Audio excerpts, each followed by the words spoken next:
The tagline is just my favorite. The medium is the mozzarella. uh, for those, the medium is the message is Marshall McLuhan's book. If you're not a geeky communication nerd like I am, shout out Kevin. But it has signature pizzas like the Global Oven, where Marshall McLuhan talked about the Global Village, and it injects metaphor and it understands things. This got me excited the other day because I think actually in some future state, instead of text output, we might get handwritten notes from ChatGPT, right?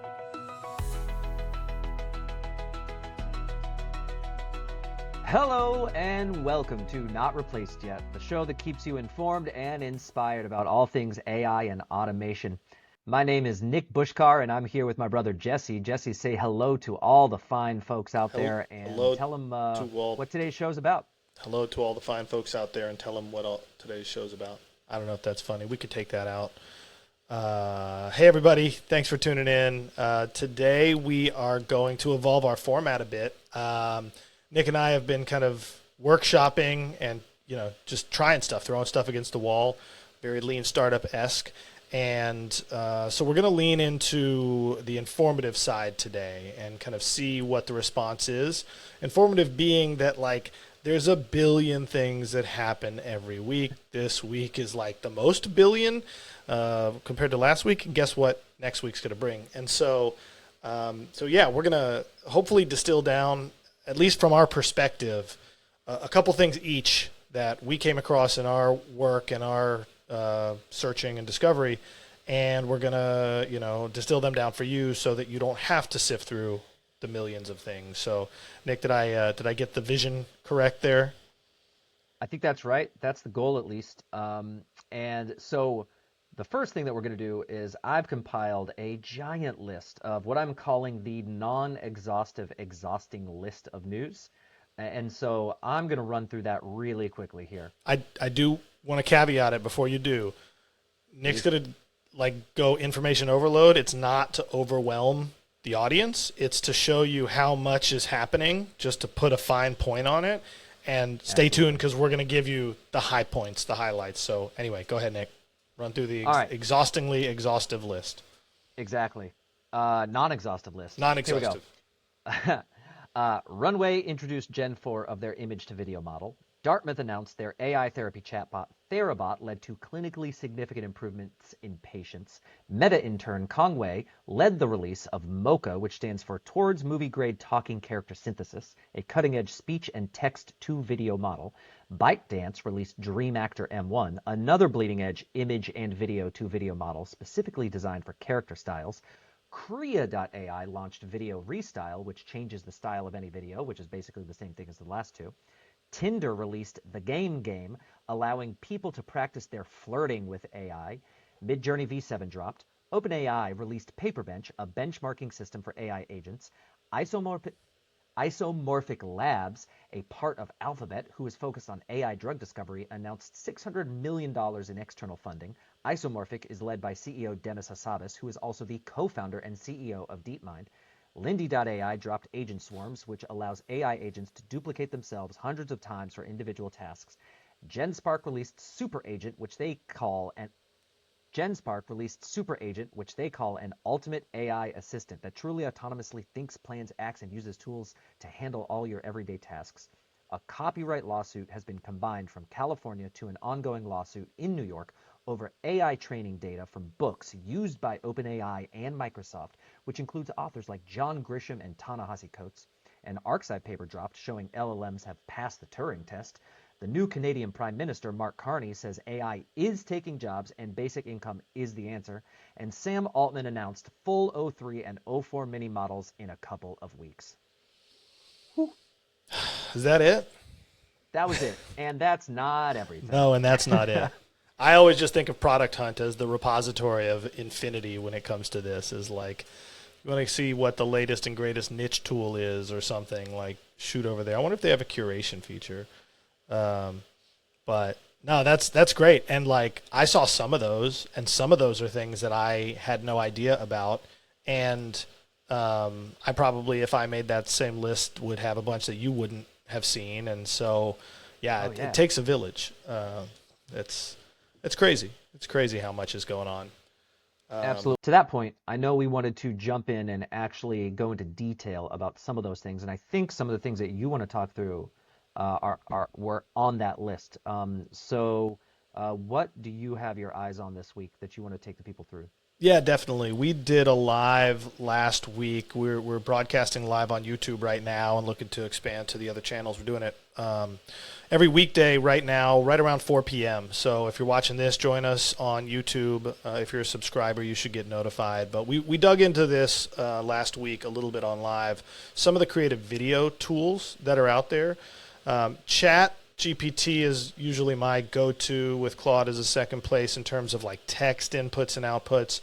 But one of the pieces I want to talk about, it's actually about 2 weeks old, but still totally worth getting into, is ChatGPT's image generation piece. But one of the ones that you mentioned on in your list was that Midjourney dropped V7, which is their first major upgrade, major new model in a year, I believe, right around 12 months. So I'm going to share my screen. Let's see if we can do this. Let's try it just here. Cool. Can you see Midjourney? All So good. this is, hold on. Sorry. You guys must think I'm crazy using light mode. Dark mode here in Midjourney V7. So for those who don't know and who haven't heard us talk about it before, Midjourney is an image creation tool, really valuable in my workflows for brainstorming and visualizing ideas and being much more precise than any stock photography could get you. I currently have beef with iStock, but I also have beef with that whole industry. And so we still use those tools with our clients, but for my own brainstorming purposes, storyboarding, etc., Midjourney is just amazing. It's a text prompt, and you get an image out, and there's a massive amount of control. So anyway, that's the overview. V7 is their latest model, and I'm going to scroll through some of these. I haven't made much with V7 yet, so I can't really speak to the massive upgradedness. And truthfully, I don't have an incredible palette at this resolution. Like this is an image, and the prompt that someone made, I didn't make this, this is just the community tab, says the Monkey King, golden hair, handsome face, wearing a white Taoist robe, surrounded by a group of people dressed in white, talking happily, standing on the square with an ancient palace in the background, Chinese mythology, ancient chin, highly realistic, UHD, 8K, HDR, high def, high res, high detail, high quality, right? Like they're packing this prompt, and this is like a moderate to short prompt in Midjourney, I would say. Like people get way longer than that. And so just amazing, amazing stuff. And then if we go over here to some stuff, I really haven't created much with V7 yet. But I'm so excited to, because the things that they're touting are better object coherence between image iterations, which is a big feature for me. And I'm going to actually show you ChatGPT's answer to that in a minute. Better character development, better, I don't know, lots and lots of better things in Midjourney V7. So if you're excited about it, you can go read the feature list. But you should be aware, Midjourney is an incredible resource. I mean, look, I'm a fan. Nick got me the subscription to the magazines. I'm hitting the mic here. Yeah. To the magazines. I have them all over our house. We give them. We show them to guests. The kids scroll through them. So just as a Midjourney fan, it's exciting to see the latest and greatest. For me, V6, stuff that I'm doing storyboarding-wise, stuff that I'm doing different ideation-wise is just amazing. And so, that's very exciting. So if we jump from that, Nick, any thoughts on V7? I know we both talked. We haven't really had a chance to play with it yet. I think it was 2 nights ago where it dropped. Right. The only interesting thing that I would add is that before you get to use it, you actually have to train your preferences. And what you do is they take you through 200 examples of A or B images where you say, I like this one or I like this one better.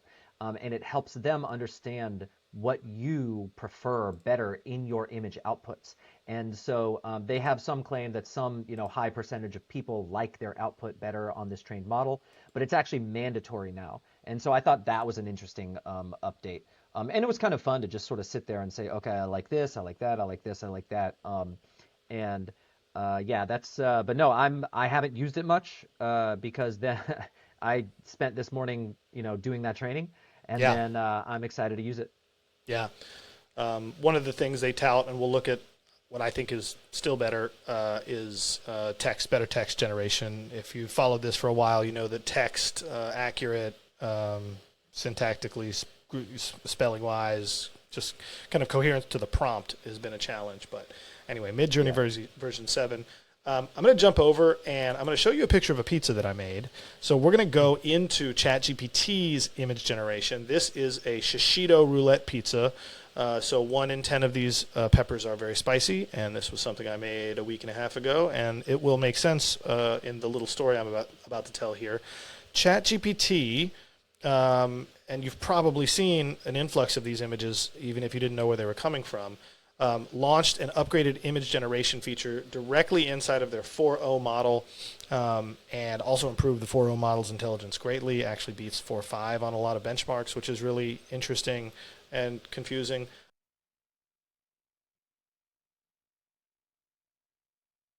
We talked a little bit last week about the Imagen plugin from, or Imagen tool use from Gemini, which I haven't gone back to really put through its paces yet, so I might be equally as impressed.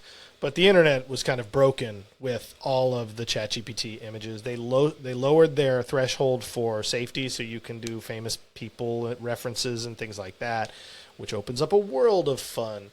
But I'm just going to take you through a little of this this kind of exemplar thread of what you can do with this, and it's not everything. But I thought, hey, it'd be fun. I make pizza. The company that I founded is Nonfiction, and so let's have the Nonfiction Pizzeria. So I said, make me a 3D cartoon rendering of a pizza restaurant called Nonfiction Pizza.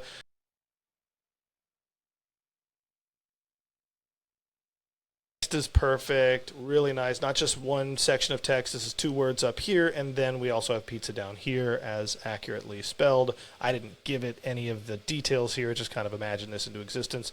Then I said, great, now reimagine this as a real photo in Savannah, Georgia, and make the lighting dramatic. Have people walking into the restaurant being greeted. It's pretty dark, so dramatic, I guess, is they took it as very dark. There's a face greeting people. This one wasn't my favorite because I was hoping for more of a photo. But I do find that since DALL-E, ChatGPT's images lean towards not photorealism. Versus Midjourney, I get a fair amount of photorealism if you specify. And then I said, not feeling this one, maybe make it into a comic book style. I actually did say Spider-Man comic book, and it gave me a content violation and said you're out of your terms here, out of our terms. So this one was kind of fun. So then I switched it up. I said, show me what you think the menu would look like. And I like pushing the limits of the text here, right? So without inputs, it knows that a margarita, pepperoni, vegetarian sausage pizza actually probably gets the prices accurate relative to each other. That's not far off. And so that's kind of boring, though. And I said, make the names of the menu items quirky puns based on Marshall McLuhan's teaching.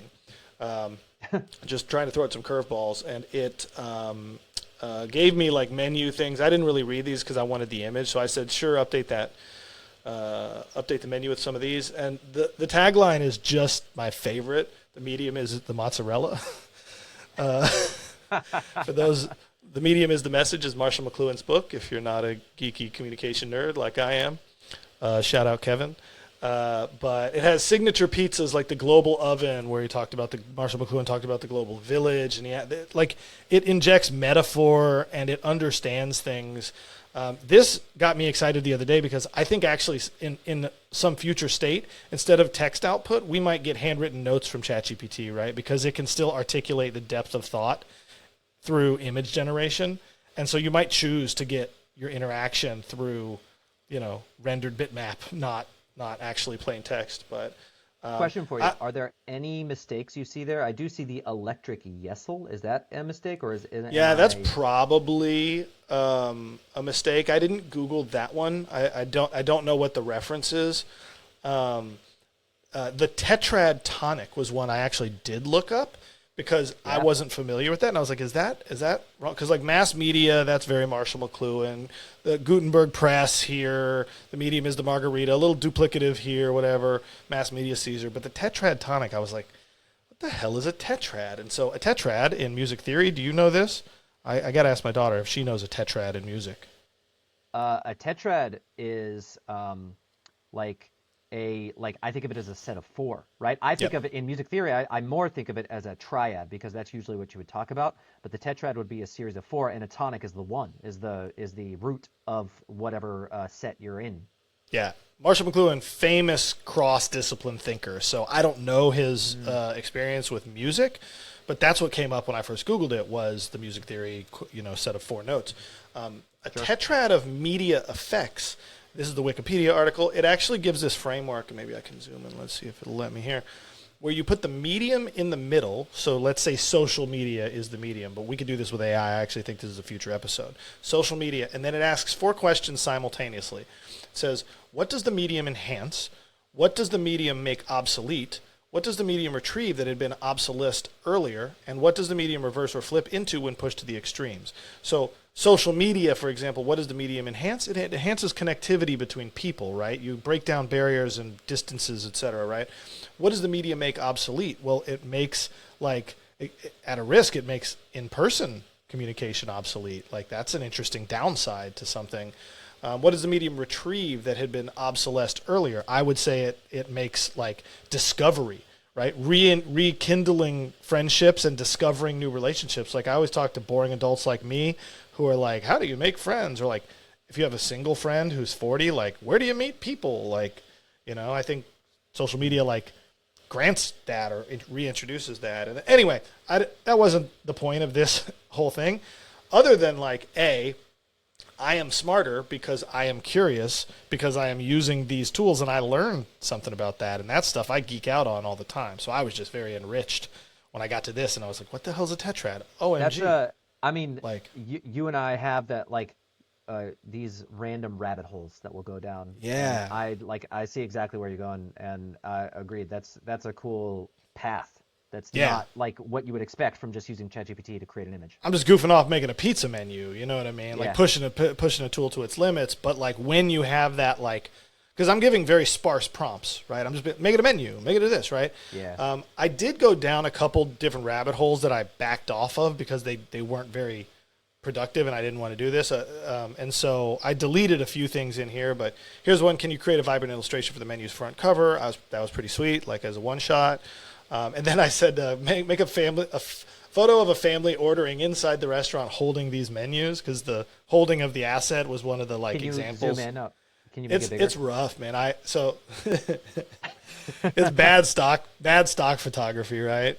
It could be better, but it is interesting, and it's cool that they got the image right, and they're holding it. I mean, it's a cool effect, but the image itself. So then I said, that's pretty cheesy. Let's sit the people around the table. You may only be able to see one. What's that?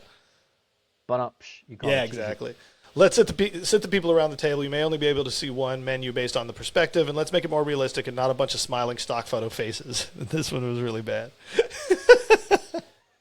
They're all real depressed looking at this menu. You can only see one, though. ChatGPT they do not like your it. pizza shop, man. Yeah, so this was not. So I said, wow, not good. Try again with a different family, different photo style, different setting, different vibe altogether. All right, this is not sad, not happy, pretty plain, zombie people. Oh man. And then, all right, so I'm bringing it back to my pizza. So then I upload the picture of my pizza that I made, right? And I say, here's a pizza I made. Please put it on the table for the family to eat. And I give a lot more detail here. Also, zoom out considerably so that we can see a larger section of the restaurant, busy with patrons. It should be evening outside, and the vibe overall should be casual and happy. Decor should be a mix of modern blacks with pops of neon and some contrarian elements baked in. It's my aesthetic. And so then this was pretty cool. I like that he kind of looks like Mark Maron because I'm a fan. And I was like, all right, cool. Now we're getting somewhere. And it does have my pizza, right? This is the Shishido Borseola pizza. And that was pretty good. And then I made it a sketch. They were kind of sad. Made it brighter and happy because that's my vibe. But anyway, this was like a rabbit hole of, what did we do? The sleeper feature, and I think I buried the lead. Maybe we could put this in the short here. The sleeper feature for image creativity generation is iteration, right? It's not just, this is why I love Midjourney for brainstorming, but I can't do much with it. The character reference helps, etc. But I want to be able to reference what the last image was. And this is the best version of that I found. ChatGPT baked in 4.0 to take an image, to take an input, and iterate on it over and over and over again is like a wish list item. It would have been a Horizon question answer for me 6 months ago, 3 months ago. Like, there just hasn't been much here. So I don't know. Nick, what's the best thing that you've seen here? And then I'm going to jump and try to get through my video examples quickly, because I know you have several too. No, I completely agree. In playing with the 4.0 image generation recently, it is exactly what you just said. I really like the ability to reference the previous images, and it's just a better user interface than Midjourney. And up until this point, Midjourney has been my favorite, but I think like last night I switched to saying, okay, I like 4.0 the best right now. It's the way I saw it described is that they're just two different tools. Even though they're both image generators, you would use one for one thing and one for another. Downside of ChatGPT's image generation, it's very slow, very, very slow. Yes. And so in the time it took me to do this, I did a lot of other things because I was setting an image generation, then going over to a tab and multitasking, and setting an image generation, right? So Midjourney, I can get 4 in a third of the time I can get 1 image. Like, the exchange ratio is really great on that way. And agreed. The quality, and 7's fast too. Like even the new one, it's like the speed isn't degraded. It's really fast and impressive on that front. And the range of outputs I get in Midjourney is far greater than the range of outputs you get here. And so, like, just it's a different tool for a different job. So, all right, I'm going to jump to the video stuff because we did touch on this on one of the lives also. And so, I did do, okay, so to segue, this is Midjourney's editing feature, because last week you said you wanted to work more on Midjourney's editing suite, right? So I played with this a little bit. I'm no expert yet, but if you notice, the original photo is just in front of the driveway here. I'm carrying this in from outside. Here I have replaced it, and the prompt was a photo of a pizza being carried on a large spatula through a busy restaurant. And so you can see, I hope it comes through in the screen share, there's like fire in the background, there's people, right? So I wanted to take that and put it into the video generation tools, because you can use a first frame for the video generation, right? So let's start with Sora. I took this, and this was the prompt I used. It was something similar to, I was carrying a pizza through a busy restaurant at a fast pace. And Sora gives you 2 outputs here. And so you see the one on the right quickly switches clips. It quickly jumps to a different pizza and a different perspective on it. The one on the left holds my pizza the whole time, but it's like slow motion, kind of floaty in a space that you can't really see. So Sora was my least favorite, I think, of the 3, which didn't surprise me at this stage in the game, April 2025. It's due for an upgrade. And so then I went to Luma Labs, their dream machine, and this is the same thing. I use the pizza input, so the pizza's present, my pizza peel is present, and there's a restaurant, the fire's going, and that's not bad, right? Like, that's pretty good. Sure. Yeah, not bad.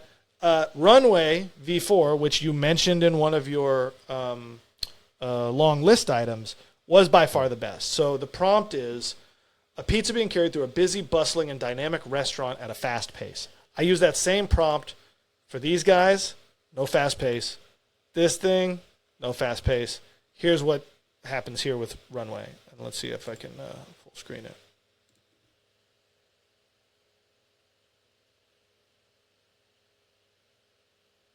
So, I mean, this is by far the best to me. By far the best, that's right? Way more now, impressive. He ghosts through that table. Runs through the table. The table is a little Mario Kart ghost, but like. But so to make a comment on that though is, you just edit around that. When you're creating these videos. Whatever your fuller video is that you actually want to create, you create all these clips and then you edit them together, and you edit them in an appropriate way that gets rid of the issues. You know, it's great. And a lot of people don't know how to edit videos. Like, they might be able to generate a clip like this. Oh, that table's on fire. They might be able to generate a clip like this, but they don't know how to edit. We'll do episodes on this. Like if y'all want to see, Sure. and CapCut is an amazing software that I fell in love with, I don't know, 8 months ago or something. And it's just an amazing software that lets you take something like this and string them together and tell a story arc and do actual production, actual, AI production at least. So anyway, was really happy with that. And so hopefully like from my perspective, I had a very like creative immersion week. And these are not like the most cutting edge. This is not like the alpha launch of the coolest stuff. This is very accessible, very mainstream in the AI space and I think all of them have free options as well. I'm not sure. Midjourney, maybe. I'm not sure, but Maybe not. but check it out. Maybe. So anyway, Nick, I'd love to hear what you were geeking out on beyond the exhaustive list. Yeah, absolutely. I did reference I have 3 things that I want to talk through, and I did reference them in that long list. And I thought it made a lot of sense here to start here, and I'll share my screen out.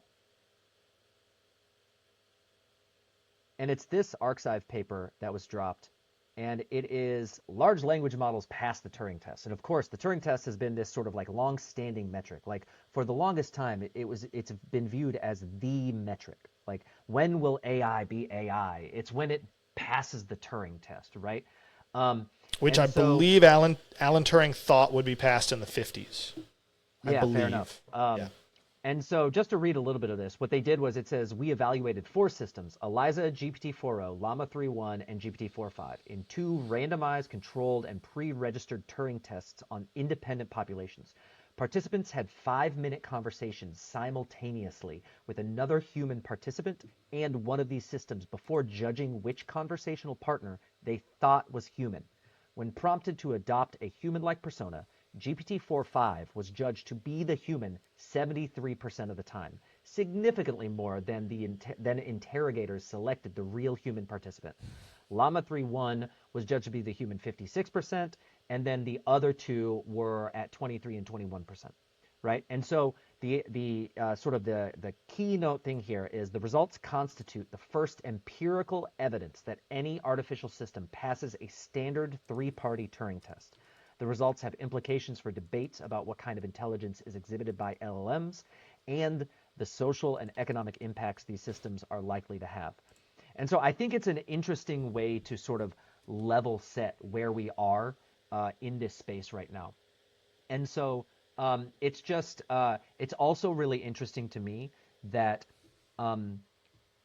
this was seen as the metric for quite some time, and this dropped this past week, and now like nobody knows that this happened. It's not a blip on anyone's radar, and people are more excited, understandably, about Runway v4 and Midjourney v7 and GPT-4.5, like et cetera, right? So it's just interesting, and I think that it goes to show just how quickly we're moving, and I don't know, but now we are objectively, empirically, in a post-Turing test world, and that's just that. And I will push back at the tiniest bit there, or just at least add a little color, because the Turing test has been so discussed and thrown out there.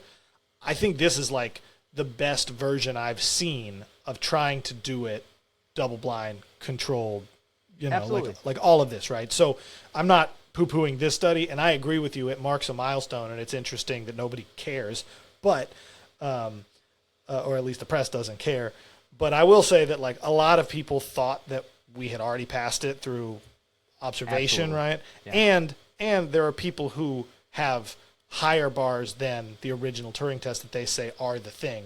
And so it's just it's not that it's the end all be all, but it is an amazing, like, it's not even a thing anymore. It's like we're so far past it. Wherever you think the line was, it's way behind us now. Exactly. I co-sign or a lot of that. Absolutely. So then, and what we see is that's GPT-4.5, right? That's the thing that passed this test. That's the one that won. Right, and 4.0's smarter already. when they wouldn't have even used that at this point whenever they ran this. Like, So yeah. So interestingly, that then takes us to the second thing that I wanted to bring up, and this second thing is the Dartmouth Therabot. Okay, and Okay. so Therabot is a therapy chatbot. And the interesting thing to me is a few stats here. It showed that people diagnosed with depression experienced a 51% average reduction in symptoms, among other positive results. Participants with generalized anxiety reported an average reduction in symptoms of 31%. And then those at risk for eating disorders, who are considered to be traditionally more challenging to treat, Therabot users showed a 19% average reduction in concerns about body image and weight. And I kind of picked this from many of the different stories this week because I really wanted to highlight something where I guess in AI advancement in this race, we oftentimes are so narrowly focused on the real tech side of improvement, whether it's like marketing or design or coding or robots or, blah, blah, blah, blah, blah, all that stuff, right? And this is just one of many other examples of like real world help where like this new tech is actually helping people with real problems, and it has nothing to do with like, making a vanity fun metrics video or something. Vanity metrics. Yeah, it's not a vanity metrics. This is a real metric, and so I just kind of wanted to pluck this one out and highlight it to show that these things are actually happening. And it's like the other week when I wanted to highlight what I was excited about in the drug discovery, right? So. This one was cool to me. And Very then cool. now to vanity metric, to something that's completely just like chill and fun and whatever. I was really impressed by Dream Actor M1, and this was dropped by ByteDance, Chinese company, co-owner of basically the owner of TikTok, right? Amazing software so builders. Yeah. Love or hate the TikTok app, ByteDance makes amazing software. Absolutely. And so this is, as I view it, a text and image. I'm sorry, an image and video to video model. And so what you have is you have your reference image that they're showing up here in the right corner, and then you have an actor performing, and then you see the AI output, which is the reference image overlaid on the actor. Yeah. And it's amazing.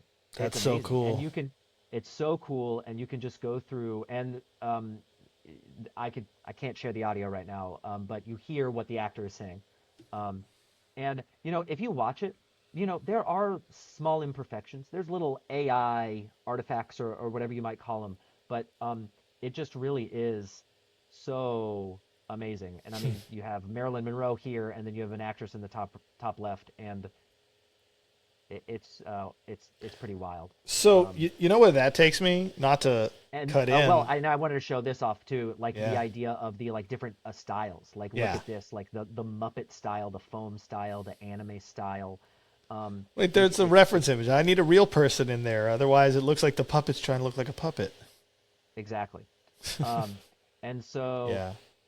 super cool. And then also it's the death of influencers, right? So are you, Jesse, an AI model right now? I aspire to be, but no. All right, cool. Anyways, yeah, I just thought this was really awesome, and So that it is really awesome, and I hadn't seen this. Where it takes me is, do you recall the Lex Friedman, Mark Zuckerberg interview where they were talking about, what do they call them, like some level of high-res avatar? It was some level of like, they called it codec. He called it a codec avatar. Codec. And it was like, makes that obsolete. Well, yeah, that's what I mean is like the problem Or does it that not they make it describe. obsolete? Sorry. Well, it might just make it possible, right? Because the problem that Zuck described on this Lex Friedman episode is, and maybe you could pull up the like a screenshot of that. Do you think you could find that real quick? Yeah. The problem, basically, it's this super high. You put the VR glasses. So this is in the age of the metaverse. Before AI shows up, the metaverse was supposed to be the thing. And lots and lots of skeptics. Don't get me wrong. I have the highest level I bought was the Meta Quest Pro, and they were teasing these codec avatars where like you weren't going to be blocky Roblox looking figures in 16-bit or whatever. You were going to be an extremely high def version of yourself. And the way that Zuck described the problem was the capture technology. Yeah, this is it. So, this is like a heat map or probably a LiDAR mapping of this interviewer, Lex. Lex is inside of the Quest Pro there.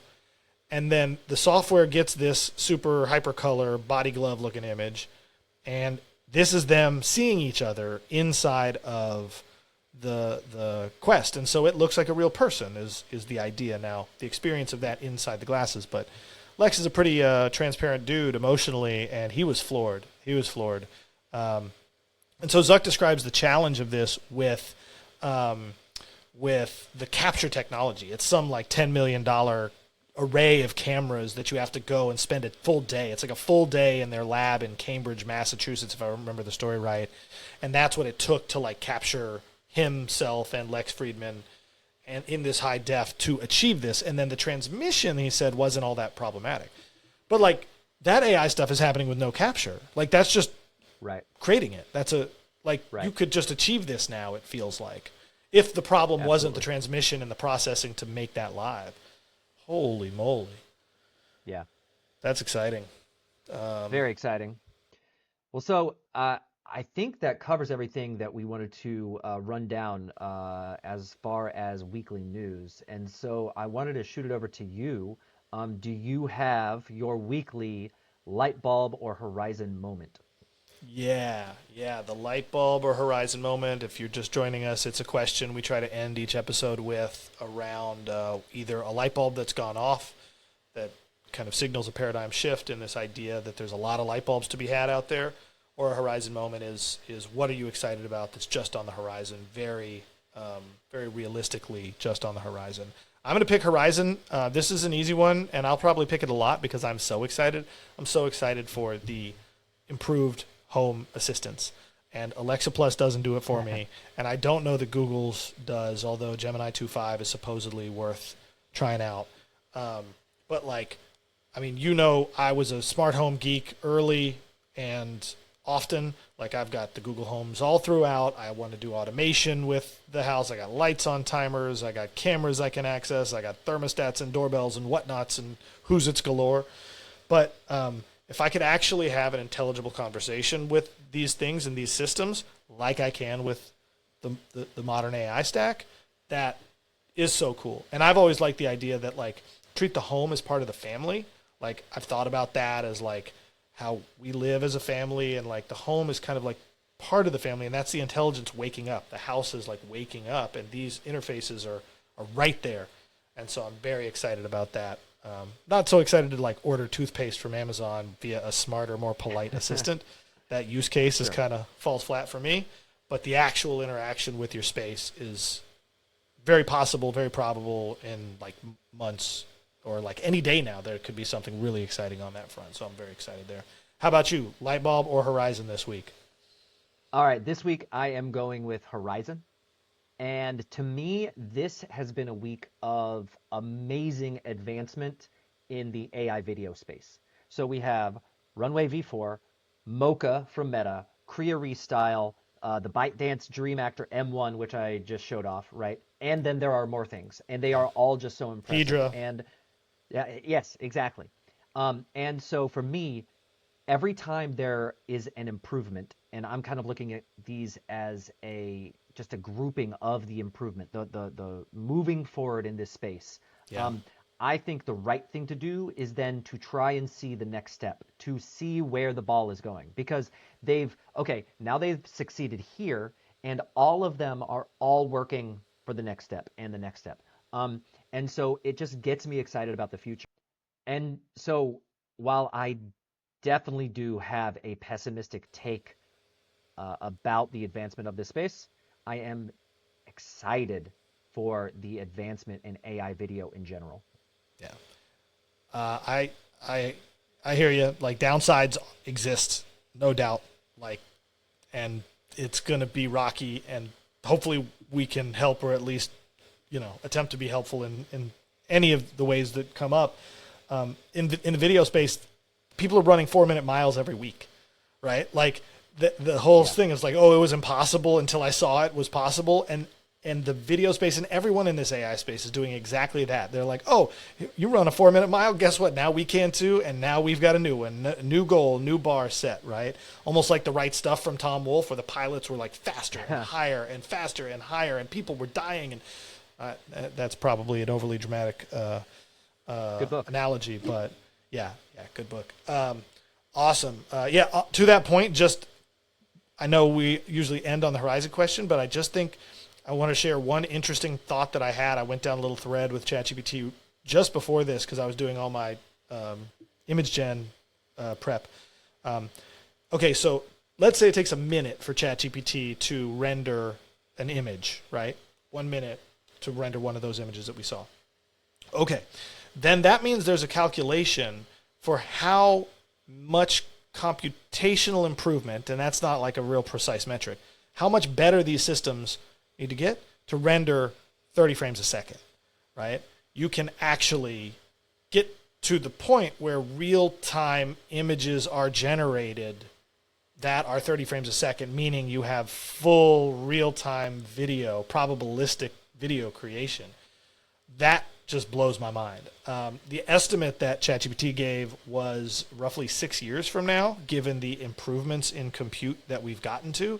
And I feel like that is, and it gave a bunch of caveats like that is barring algorithmic improvements and breakthroughs in these spaces and stuff. And we know that algorithmic improvements and breakthroughs are happening all the time. So I'm thinking it's like 2 to 3 years before systems can generate full 30 frames a second contiguous video.